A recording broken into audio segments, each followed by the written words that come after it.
Bom, eu posso reclamar do que eu quiser, mas o glow up tá em dia. Oi!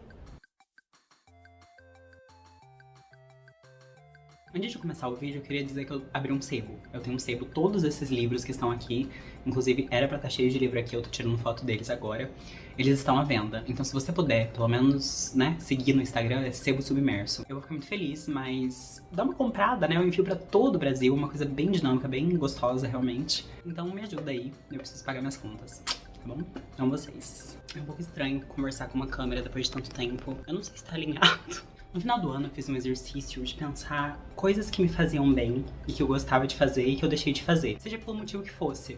E gravar vídeos era uma dessas coisas, sabe? Eu não sei, eu sempre tive essa ideia de que eu sou uma pessoa muito chata e que não é muito gostoso estar perto de mim, sabe? E é uma coisa que eu já levo pra terapia, né, no dia a dia.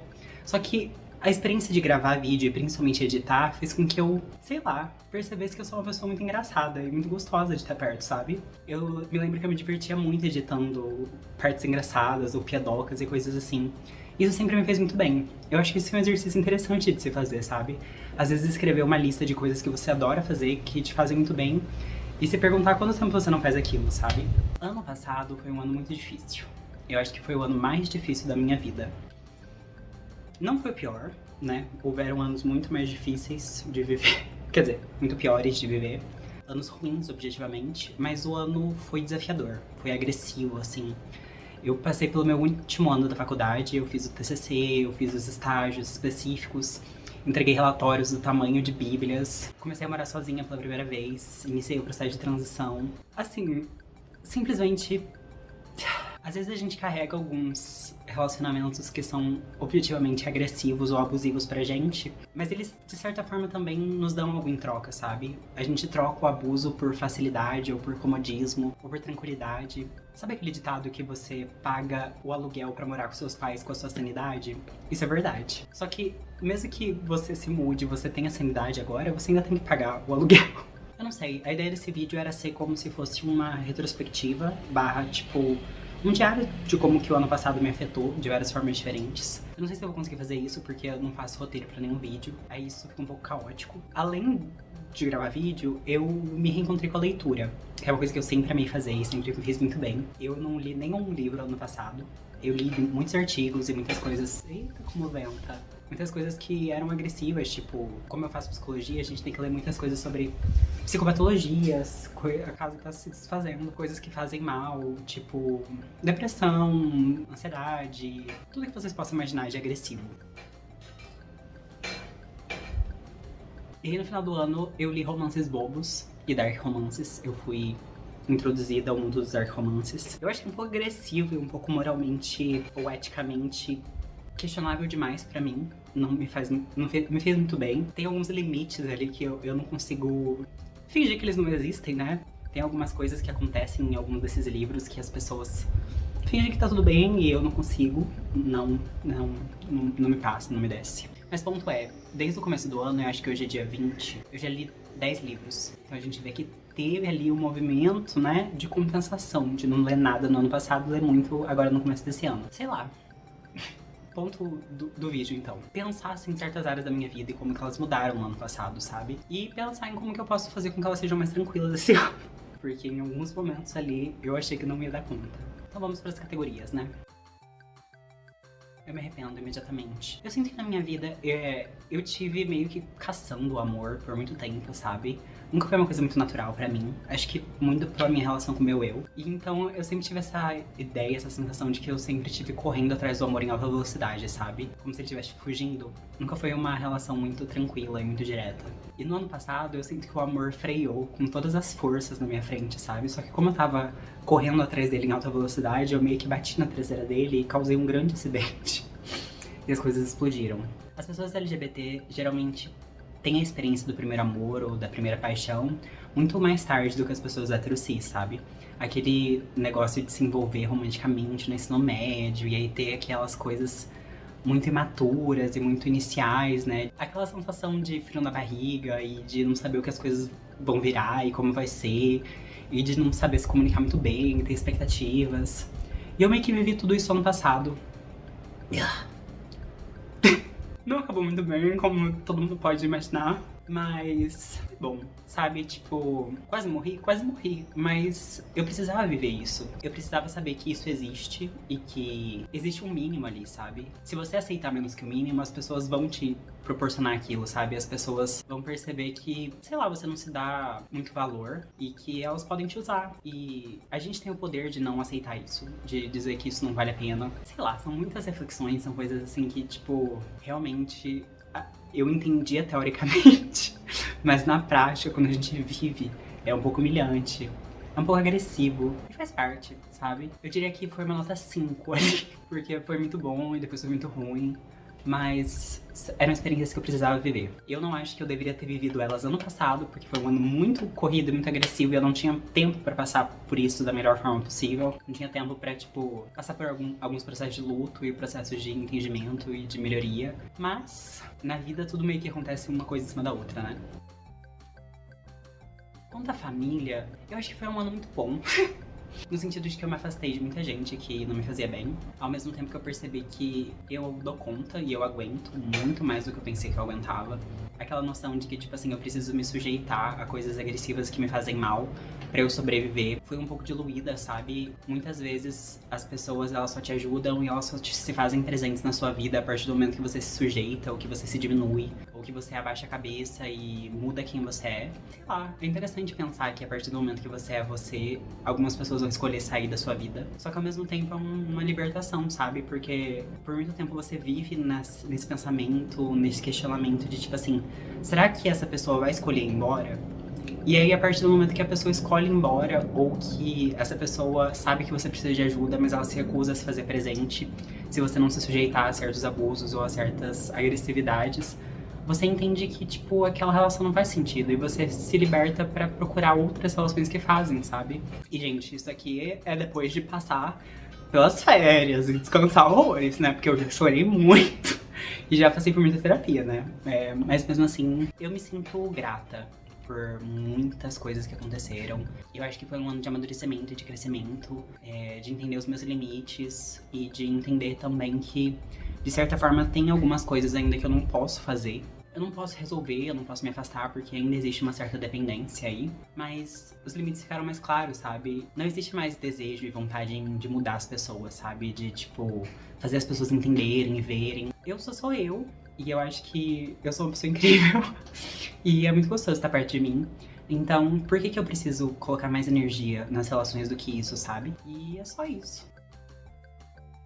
Com relação aos meus amigos, só tanquei esse ano por conta dessas pessoas. Me libertei muito de algumas noções que eu tinha de que, tipo, existem algumas pessoas das quais eu me afastei e eu precisava me cobrar de ficar perto dessas pessoas. Eu entendi que relações se transformam. Eu acho que foi um ano de muita transformação, né? De transição. Entendi que, tipo assim, eventualmente as pessoas se afastam. Não é porque aconteceu alguma coisa ou algo do tipo. As memórias ficam e se essas pessoas precisarem de ajuda, ou precisarem de contato, ou precisarem de afeto, você tá disponível pra elas e elas estão disponíveis pra você. Você não precisa, tipo, falar com as pessoas todo dia e, tipo, bater ponto em cima delas pra a relação ser válida, sabe? Sei lá, eu acho que conforme a gente vai crescendo, a gente vai percebendo que tanta energia que a gente gastava surtando e overthinking e duvidando se a pessoa gostava mesmo de você ou não, isso vai se diluindo, assim, porque a vida prática e objetiva vai chamando, assim, sabe? Às vezes não existe tanto tempo pra você ficar surtando, já que você tem uma conta pra pagar, uma louça pra lavar, sabe? Não que, né, questões práticas sejam a solução pra vida. Mas assim, no final do dia, as pessoas que querem estar com você, elas vão estar com você, sabe? Tipo, se alguém faz questão de estar com você, ela vai estar com você. E às vezes a pessoa faz questão de estar com você, mas a vida dela não permite que ela esteja perto também, sabe? Então você vê um post do Instagram uma vez por mês e fala, nossa, que bom que ela tá bem. E é isso. Mas, ao mesmo tempo, tipo, é muito doido pensar que por tanto tempo você supõe que você não merece ajuda, afeto e amor, porque você tem lados ruins, negativos, como se só você tivesse. E aí, eventualmente, algumas pessoas meio que dão de cara com esses lados negativos que você se esforçou tanto pra esconder durante a sua vida toda. E essas pessoas ficam do mesmo jeito, sabe? Elas, tipo, falam, tá, você tem problemas, você tem questões, você tem dificuldades, mas todo mundo tem e a gente tá junto aqui pra resolver. Eu tô vesga. Faz tanto tempo que eu não me vejo numa câmera. Não sei se a cozinha tá parecendo uma louça suja. Vou ficar bem assim. Mesmo que tenha sido o último ano da faculdade, eu ainda tenho coisas pra terminar, coisas pra estudar. Eu acho que existem alguns campos de trabalho que você nunca para de estudar, sabe? Existem outros campos que são mais diretos, específicos. Mas eu entendo que a psicologia especificamente, tal qual um monte de outras coisas, sempre existe algo novo pra aprender ou alguma outra área pra estudar. Quando você vai, sei lá, atender alguém, a pessoa traz um tema novo que você precisa se familiarizar e tal. Então, eu acho que esse é o começo da vida prática do estudo. Mas ano passado foi assim, quebraram as minhas duas perninhas e passaram por cima realmente. Tipo, nossa, de ter que escrever relatórios de 100 páginas, assim, sobre temas muito agressivos e muito difíceis. Foi a primeira vez na minha vida que eu duvidei da minha vocação. Tive uma crise de identidade, porque você começa a pensar, gente, eu vou passar minha vida inteira estudando desgraça, eu vou passar minha vida inteira estudando temas super agressivos e super difíceis, e tá em constante contato com as dores mais profundas e mais difíceis das pessoas, porque uma coisa é você saber disso na teoria, né? Você entender, lidar com psicologia, lidar com as questões humanas e tal. Outra coisa é dia a dia ali, tipo assim, sofrimento, dor, destruição, sangue e morte. E eu percebi que, tipo assim, não era a psicologia, tipo, não era a faculdade em si, mas o contexto geral da minha vida que tava causando uma situação, assim, de cobrança em todas as instâncias e de dificuldade em todas as instâncias. Eu percebi que, tipo, literalmente a única parte estável da minha vida eram minhas amizades. Fora isso, tudo tava completamente fora do lugar e desesperador e, assim, realmente muito agressivo. Lidar com essa dor, lidar com essa dificuldade, lidar com esses temas tão agressivos, realmente foi cobrando um preço, assim, né? Porque quando você estagia, né? Você faz estágio dentro da faculdade, você acaba lidando com temas e tópicos muito sensíveis também, né? Porque são pessoas que precisam de muita ajuda, precisam de uma intervenção muito imediata. Acabam sendo casos muito mais agressivos. Então, Jesus Cristo. Eu não achei que eu fosse passar por processos de dúvida e de... a pessoa que sabe o que é, né? A pessoa que já tem tudo definido. Mas assim, eu achei que essas crises de identidade elas já tinham acabado. Porque Jesus foram em todas as coisas mesmo, sabe? Conforme as coisas foram se separando e parando de estar tão misturadas e tão sobrepostas, eu consegui perceber, tipo, uma grande satisfação em fazer meu trabalho bem, em ajudar e, tipo, ver avanços nos casos dos pacientes e todas essas coisas, mas durante o olho do furacão, ali em que tudo tava demandando muita atenção e muito foco, é muito difícil trabalhar bem quando você sente que tem pessoas na sua vida que podem te fazer mal só porque elas querem.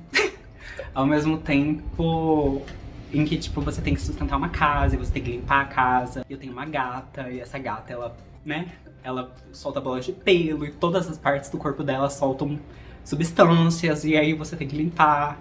Então, assim, as coisas realmente foram, né, se acumulando. Eu diria que foi um ano, assim, que testou a minha sanidade, que me testou, tipo assim, me puxou ao máximo de todos os lados possíveis. Só que eu sobrevivi, sabe? Tipo, muitas coisas que eu gostaria de ter feito melhor eu não consegui. Mas ao mesmo tempo, eu saí com a cabeça erguida de entender que, tipo, tudo que eu fiz foi o máximo que eu pude, sabe? Não teve nenhum momento em que eu olhei pra alguma coisa e falei, tipo, eu não vou fazer isso daqui porque eu vou passar com 7 e tá tudo bem e, tipo, eu não me importo, sabe? Tudo que eu fiz foi com o máximo de dedicação. E mesmo que as minhas questões pessoais estivessem, sei lá, comendo o prazer e a qualidade de algumas partes da produção, eu nunca faltei eticamente com nenhum ser humano, sabe? Então, tipo, quando eu estava na frente de outra pessoa, de outro paciente, ou de um grupo, ou de outro profissional, eu sempre estive 100% presente e 100% atuante. E eu me orgulho muito disso, sabe? Porque por muito tempo durante a minha vida eu me perguntei assim, tá, e se eu tiver num dia horrível, assim? E tipo, quando a gente diz dia horrível, isso varia de pessoa pra pessoa, né? Pra algumas pessoas, um dia horrível é um dia em que a sua manicure cancelou. Isso torna pra pessoa um dia horrível. E pra algumas outras pessoas, um dia horrível é um dia em que você está considerando deixar a Terra. De uma maneira um pouco imediata. E tudo bem, né? Cada pessoa lida com as questões, né, de certa maneira, como pode. Então eu me perguntava muito, né, o que pode acontecer quando você também tá num sofrimento, né? Você é o profissional que tá ali pra ajudar no sofrimento do outro, mas você também carrega o seu próprio sofrimento. Sei lá, parece que de certa forma, tipo, quando você entende a teoria e quando você carrega uma carga ética, não é mágico, né? Você lida com aquilo, mas você entende que, tipo, você separa as coisas, sabe? Você nunca pode fazer o processo do outro ser sobre você. E a gente faz terapia, a gente, né, faz intervenções, chama alguém pra dormir na sua casa. Esse ano foi um ano sobre, tipo, eu acho que eu não vou conseguir, mas eu consigo do meu jeito. Talvez todos os anos tenham sido assim, mas é isso. Morar sozinha tem sido uma experiência humana. Porque, tipo, não dá pra você romantizar nada, mas ao mesmo tempo não dá pra você falar que é ruim. Porque em muitos momentos a gente se coloca em último lugar, né? Na nossa lista de prioridades. O autocuidado acaba sendo difícil de praticar, sabe? Então, sei lá, você dorme menos pra fazer alguma coisa que precisa ser feita. Você pula uma refeição, você não faz skincare, sabe? A gente... É doido que eu não tô falando muito no eu, né? Tô falando no nós. Como se fôssemos uma grande unidade. Mas assim, né? Talvez você entenda e você, né, compartilhe dessa experiência. Mas muitas vezes você negligencia o seu eu pra você lidar com outras coisas, sabe? Seja o trabalho, seja o que for, entende? Você vai se deteriorando assim ao longo do tempo pra você cumprir com algum tipo de coisa, sabe?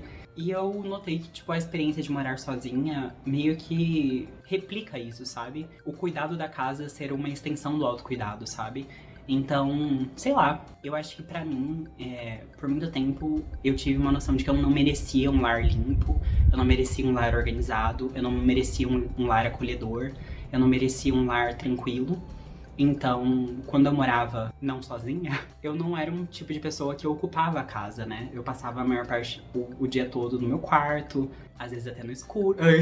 Então, assim, era uma experiência meio adolescência, sabe? Tipo, aquele negócio de reclusão e tal. Por um tempo, quando eu comecei a morar sozinha, eu percebi que isso estava se replicando, sabe? Tipo, não existia mais um ambiente hostil e não existia mais uma ameaça, assim, ou uma agressividade. Mas eu ainda tava, tipo, morando sozinha, vivendo no meu quarto, sabe? Isso não é de um dia pro outro, tipo... As pessoas, às vezes, elas vendem uma ideia de que, tipo, morar sozinho vai curar todos os seus traumas, todos os seus problemas e todas as suas dificuldades. Mas... é realmente um processo, sabe? É realmente, tipo, você testar alguma coisa e você perceber que não tem uma retaliação e uma agressividade ali. E isso é muito legal também, sabe? Tipo, você poder errar. Eu me lembro que acho que no primeiro mês eu lavei roupa e o tubo da máquina de lavar tava mal posicionado.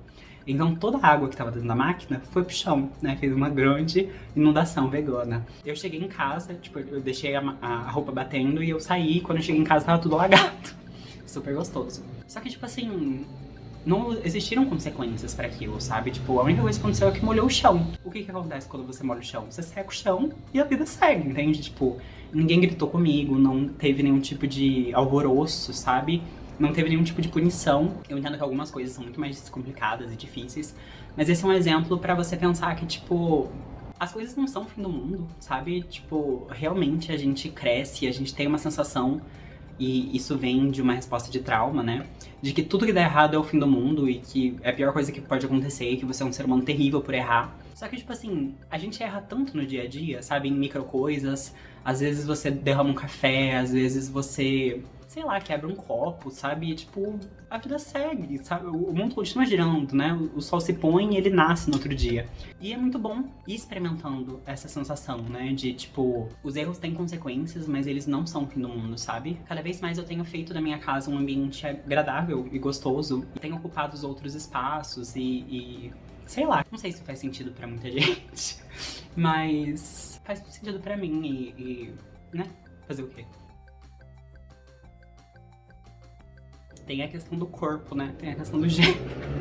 Ai, puta merda. Durante esse ano, eu perdi 45 quilos, né? Eu fiz aquele movimento da salada, realmente. Só que assim, não foram 45 quilos perdidos e eliminados, né? E, sei lá, dissolvidos de uma maneira saudável, de uma maneira progressiva. Foi um momento ali em que eu parei de comer, né? Realmente estava me alimentando apenas de água e sol. Isso não é saudável, objetivamente, né? Nunca tinha acontecido isso na minha vida. Eu sempre fui o tipo de pessoa que, quando eu tava me sentindo estressada e quando eu tava me sentindo mal, eu comia, tal qual, né? O Pac-Man. Então foi muito estranho, sabe? Eu não tava me reconhecendo naquele processo ali de, tipo, não sentir fome. Quer dizer, eu não tava sentindo fome mesmo, sabe? Tipo, eu não sei o que aconteceu. Foi um ano, assim, que tudo virou de cabeça pra baixo, realmente, e tal. E eu acho que a parte da comida em si, ela entrou naquele negócio também do autocuidado, né? De, tipo, cara, preparar uma refeição é um ritual, realmente, né? Tipo, né? Cozinhar um arroz, fazer um feijão, fritar um bife, sabe? Tipo, comer uma salada, tipo, é uma coisa que toma uma parte do dia, toma uma parte da sua vida, realmente. E eu resolvi isso com marmitas, né? Mas, às vezes, eu não pegava a marmita e fazia o consumo dela, realmente. Então, eu tenho feito um trabalho muito intenso de, tipo, me obrigar a comer 3 refeições por dia, que é o mínimo, né? Mas tem sido isso. Não, mas ao mesmo tempo, tipo, quando você entende o processo de transição, você percebe que, tipo assim, homens trans entendem que criar músculos aproxima eles da masculinidade e mulheres trans entendem que perder gordura aproxima elas da feminilidade, né? Então, homens são grandes e são fortes e musculosos e mulheres são pequenas, delicadas e delgadas, sei lá. Então eu acho que, tipo, de certa forma, o processo de perda de peso também começou a ser associado junto com a transição, sabe? E eu percebia que claramente, tipo, não tava saudável, tipo, emagreci 45 quilos em menos de um ano. Só que ao mesmo tempo eu me olhava no espelho e falava, é isso aí que eu quero. Então fica um pouco complicado. E agora, né, tô correndo atrás do prejuízo. Não teve nenhum prejuízo, né, mas graças a Deus. Mas eu tive pressão baixa vários momentos, ali quase desmaiei, foi super dinâmico, super gostoso. E eu tô fazendo bastante terapia pra poder lidar com tudo isso, né, processar tudo. Pra mais, eu acho que tá fazendo um ano agora da harmonização. E eu me sinto muito bem, realmente, tipo, eu tenho todos os meus exames em dia, né, eu faço acompanhamento. Sei lá, todos os meus exames estão bons, eu tenho voltado pra academia. Eu não sei, porque, tipo, o ano foi tão difícil, foi tão agressivo e foi tão, né, custoso passar por tudo isso, que agora, eu não sei, sabe, tipo, eu entendo a dinâmica de, tipo, você precisar passar por um momento difícil pra depois você colher os frutos, mas eu não sei se é uma resposta traumática também, tipo, me dá uma constante sensação de que, tipo, algo errado tá pra acontecer, algo ruim tá pra acontecer, sabe? Porque realmente ano passado foi uma sucessão constante de coisas difíceis e agressivas acontecendo e eu me revirando pra conseguir sobreviver, sabe? Então, sei lá, tipo, faz uns dias aí dessas férias que as coisas não estão acontecendo de maneira negativa e eu tô me sentindo bem. Só que aí eu fico, cadê? Cadê o trauma, né? Cadê a dor? Cadê, né? Às vezes a gente fica procurando e não é esse o movimento que a gente deveria estar fazendo. A gente também tem que aproveitar, comemorar. Eu tô falando isso pra mim mesma. Não sei. Eu vou voltar a postar vídeos, né? Não sei com que frequência. Não sei se esse vídeo vai ao ar também, porque é uma grande reflexão, assim, sobre tudo. Eu quero falar sobre os livros que eu li, sabe? Alguns problemáticos, sim, não vou negar. Mas eu não podia permitir que meu cérebro fizesse mais uma unidade de sinapse, porque senão eu iria explodir. Mas eu não sei. Tem sido muito gostoso. Eu fiquei meia hora. Quem que é uma pessoa que liga uma câmera e fica meia hora falando sozinho? Eu sou. Também me ajuda com a minha autoimagem, né? Sei lá, olha que delícia. Suando horrores. Sei lá, eu tô viva, eu tô bem. Eu não acho que se o meu eu de agora encontrasse com o meu eu de um ano atrás, eles se reconheceriam. São pessoas muito diferentes, né? São processos muito diferentes, são momentos muito diferentes. Só que, tipo, eu me sinto orgulhosa, sabe? De sobreviver, de viver, de, sei lá, tá dando tudo certo. Aos poucos. Eu acho que esse ano vai ser melhor, objetivamente. Tipo, não tem como ser pior, entendeu? E eu vou sobreviver, né? E a gente se vê depois. Ai, puta merda.